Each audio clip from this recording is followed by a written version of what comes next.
तैयारी होती है तो पत्नी सब कुछ सहन कर सकती है, लेकिन अपने पति का अपमान सहन नहीं कर सकती। अब उदाहरण के तौर पर तुम्हें समझा दे कैसे। अगर तुम्हारे काऊ पर रुपया हो और 2-4 साल हो जाए और रुपया तुम्हारे भी ना देवे और काऊ ना अपनी धर्म पत्नी को बैठा के बाजार ले जा रहे हो तो तुम अपनी रास्ता में रोक के तुम जाओ कहो भैया तुम हमारे पैसा कब दोगे, बहुत साल हो गए। तब इनकी पत्नी जो पीछे बैठी है ना तुम्हारे काके में रास्ता में मेरे पति को टोक रहे हो, तुम्हारे पैसा कितने? तब तुम जो कह दो तुम बात आई है तो पैसा दे दो, बिन बैंक में हाथ डालो हारो रुपया ले लेंगे। तुम कह के तो देखो, क्योंकि पत्नी सब कुछ सहन कर सकती है, सब कुछ सहन कर सकती है, लेकिन अपने पति का अपमान सहन नहीं कर सकती। सती मैया ने देखा है कि यज्ञ की तैयारी हो रही है, सभी देवताओं के लिए आसन पड़ा हुआ है, लेकिन भोले बाबा के लिए कोई आसन नहीं है। उसी समय राजा दक्ष से कहने लगी, अरे पिताजी तुम्हारी यज्ञ कभी पूर्ण नहीं हो सकती। क्यों?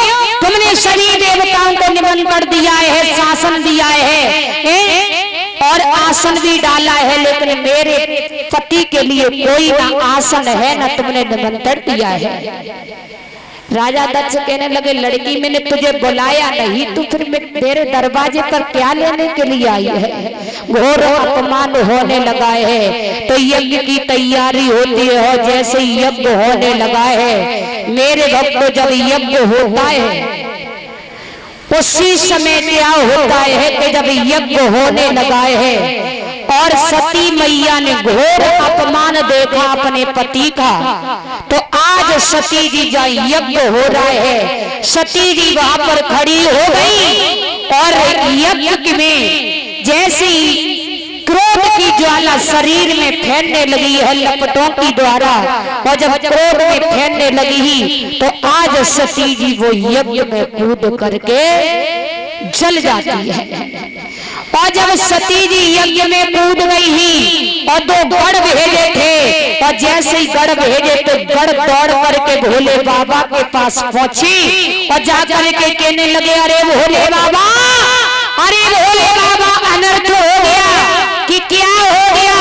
अरे भोले बाबा, सती जी जल करके भस्म हो गई।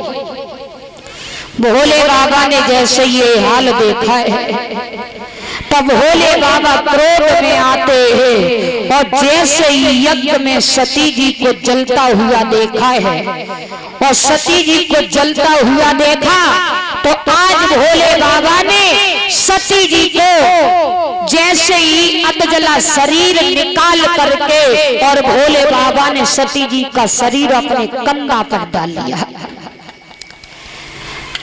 कंधा पे डाल लिया है। इतनी क्रोध में जा रहे हैं भोले बाबा, अधजले शरीर को कंधा पे डालने लगे, डाल करके चले जा रहे हैं और देखने लगे हैं, सामने देखने लगे, ऊपर देखने लगे, तो भोले बाबा की क्रोध की ज्वाला से भोले बाबा की आंखें फटी रह गई।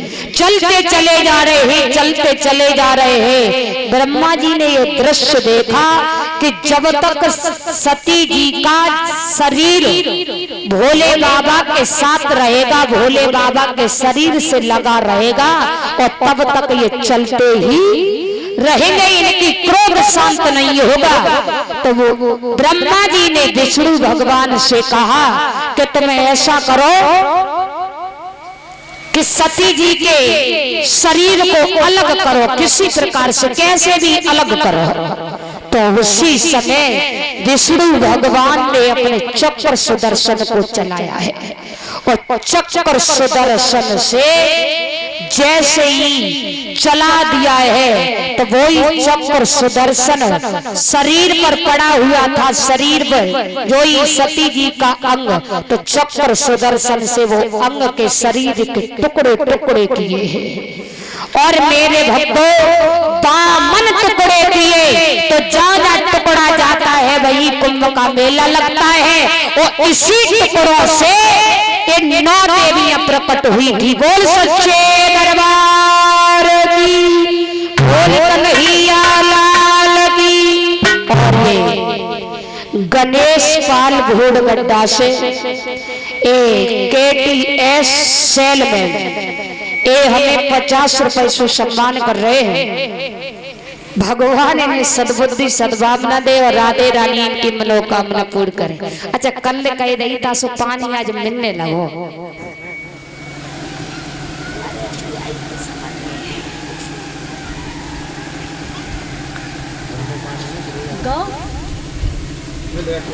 इतनी जल्दी क्या बजेगा?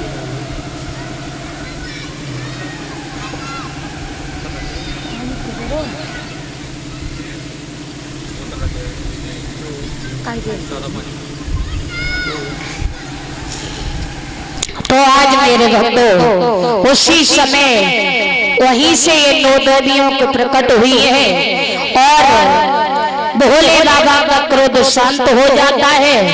अब तो सभी देवता भोले बाबा से कह रहे हैं कि अब तुम यज्ञ में सम्मिलित हो जाओ। भोले बाबा कहने लगे जाए यज्ञ के कारण तो मेरी सती जी जल के भस्म में है गई और जो सो मेरा